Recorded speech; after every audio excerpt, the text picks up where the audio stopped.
Hello guys, some of you may already know this, but I used to be a commercial pilot and I once held a flight instructor rating, which technically makes me qualified to talk about this stuff. So I figured after someone asked me to do a video about it, that well, it would be nice to talk about some of the basics of sim controls in War Thunder. The basics. Not we're not gonna go fully in depth. I could do that in some other video if you guys want to, but this is just to get you started. And I'll use props because it's actually a bit harder than jets to get the fundamentals right. But it's how you should start. You should work your way up from props to jets, in my opinion. And the first thing you need to do is you need to set your controls, just your pitch, roll, yaw stuff. I got it on a joystick. You can use a gamepad. Some people use the mouse. I've never done this, so I don't want to comment on that. And also very important, you need to set your trimming. You need to set your trim axis. By far your most important one is the elevator trim axis, and technically the aileron and rudder trim you can leave them because not even every aircraft has it. So as long as you set the elevator trim axis, you're fine. And for those of you that don't know what trimming is, when the airflow changes over the control surfaces, they behave a bit different. That's the short story, and you need to adjust for that. So I'm in a realistic mode here, so I can have an external view and show you guys the airplane.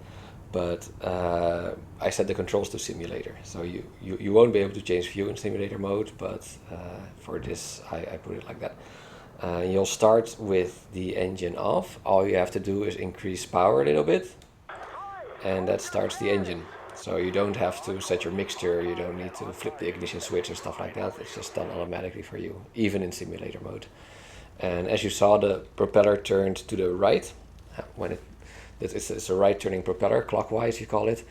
And what happens is that the downgoing blade has a slightly higher angle of attack than the upgoing blade, which means that it generates more lift. And you'll see that on takeoff, our aircraft is going to pull to the left because of that. So we'll have to compensate for that.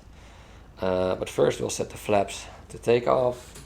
We'll put our trim. I usually put about 10-15 degrees up. Let's go inside how it would be in simulator mode. So now we're ready to go. So we set our flaps, our trim, and the engine has to be running. Now we pick a point in the distance, which is hard for us because, well, it's a tail dragger and the nose is a bit up. So we'll just look at the clouds. We'll keep our nose there. We need to pick a point to keep going straight because, like I said earlier, it's gonna draw to the left. All right, here we go. Slowly increase to full power. And then we're gonna put right rudder. And we're gonna focus on that point in the distance.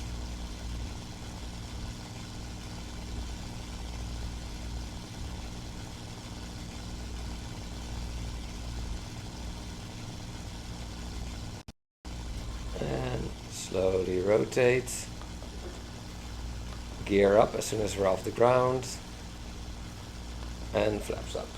And then we can start adjusting the trim. And there we go. And that's how we do the takeoff.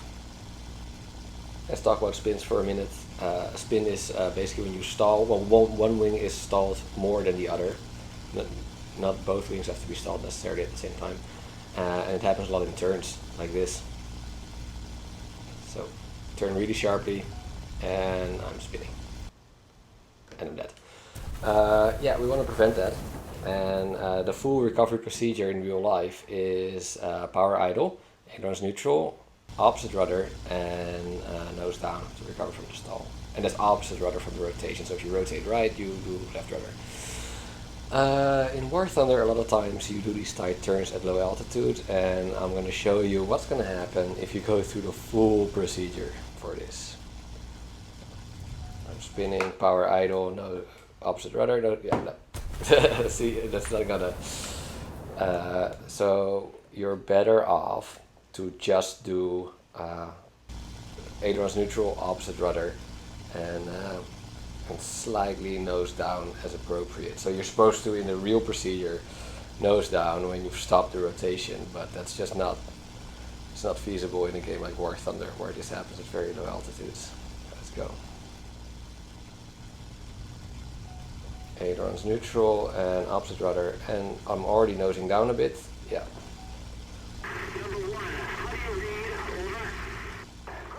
I'm fine. See? And the sooner you start, the better it is, because if you let the spin develop, it's gonna turn into a flat spin, and in a lot of cases, it's not recoverable anymore. Now, there is a way around the P factor I talked about earlier, where the downgoing propeller blade creates more lift and it pulls you to one direction. Not just on takeoff, but also in flight when you give a sudden increase in power.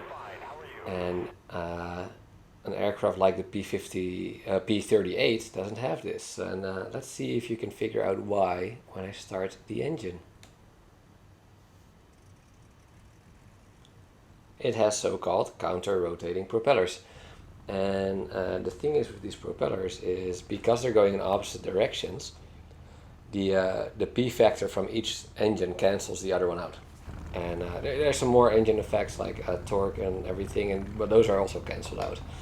And let's give this a go on takeoff. Set the trim and the flaps. Gently increase power. And I'm giving no control inputs, and it just goes beautifully in a straight line. And in general, in my opinion, twins, they tend to be a bit more stable.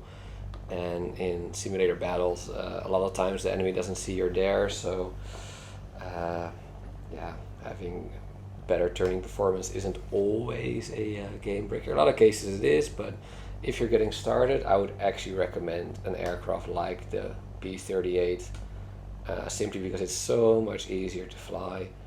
You still can get into a spin. Let's see if we can, yeah. But the recovery is the same. This one recovers way easier than the P-51. Yeah, they're just more comfortable to fly. I would definitely recommend any twin to start out with in sim, and preferably one of counter-rotating propellers like the P-38. Well, those were the basics for getting started with sim.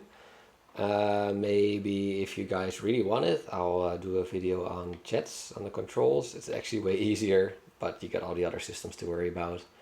And the simulator mode I usually play is actually just enduring confrontation. And you can just pick a server and play, and there's so much to say about that too.